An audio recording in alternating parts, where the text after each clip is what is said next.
Every attack on innocents brings terror to a city, a nation, and around the civilized world. And far too often we are left with the postscript, how could something like this happen? Or what is it that drives people to so brutally kill? The events Wednesday in Paris bring these questions and many more to the fore once again, and perhaps the time has come to stop treading lightly. Let's welcome to MidPoint Executive Director at the Investigation Project on Terrorism, a data-gathering center on Islamist groups, also an award-winning broadcast documentarian, Steve Emerson. Steve, pleasure to have you on the show again. Good to be with you, even though it's not a very pleasant time, unfortunately. It is a tough time, but I think, as I noted, that it is a time, perhaps, Steve, when we need to start really having some hard conversations here.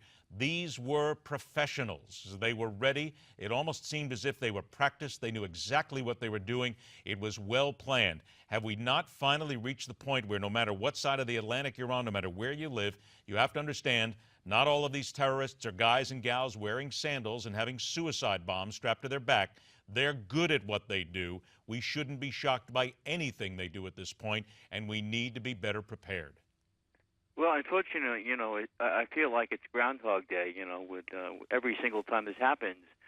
There are several things that are said that have been said over and over again, as if, we're rediscovering, the mousetrap. One, we're saying it's the new rise of radical Islam. No, it hasn't. It's been around for 30 years. Two, that Islam means peace. These people have nothing to do with Islam. No, I'm sorry.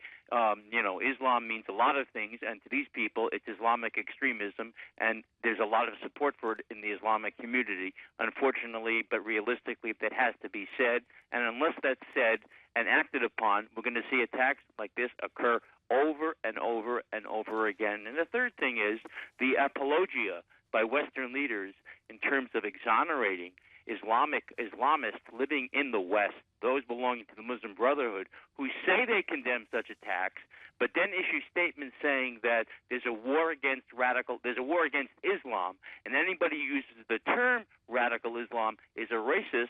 They're the ones who are inciting such attacks, and ironically and tragically, they're the ones being invited into the White House or to DHS or to the Department of Justice or the State Department. So we're legitimizing the very same people spreading the message that are carrying out these attacks. How's that for an irony? Has the time been reached, and you use the phrase support in the Islamic community for many of these terrorists. That has been proven in so many places. Granted, let's not go ahead and throw the blanket over everybody. We know that there are those who simply do not stand by this sort of violence. We know they're there. So then how do we then start to actually get serious, weed them out of these communities? Because let's face it, it's a 10% Muslim community in Paris right now, in France, and there's people there who are scared that this is a takeover in many ways to their own thinking. Well, you're right. And look, here's been the quintessential question that we've been raising since 9/11, which is the paucity of moderates speaking out in the Islamic community. There are two possibilities for the paucity. Either they're afraid or they don't exist, right? So let's assume the most optimistic scenario, that they're afraid, okay? So, and I prefer to believe that the vast majority don't support this. On the other hand, the reality is that the intimidation factor is such that they've been able to sway into silence, submit into silence, intimidate, not just the Muslim community, but the West itself in terms of not saying anything. Look, when these cartoons were originally published by the Danish newspaper, not one paper, with the exception of one paper in the United States, 1 out of 300 or 299 out of 300 refused to republish them. Why? Because they were intimidated. Same thing in Europe. Only 2% republished the cartoons. So in terms of intimidation, the West is intimidated. Why wouldn't Muslims be intimidated if they see the West cowering?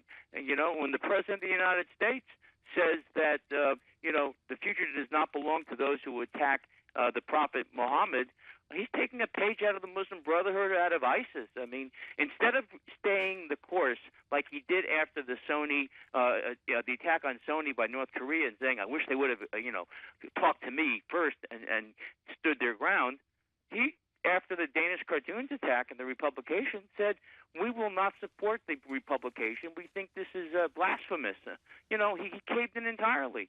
There's a double standard here, and that double standard, unfortunately, is encouraging other attacks.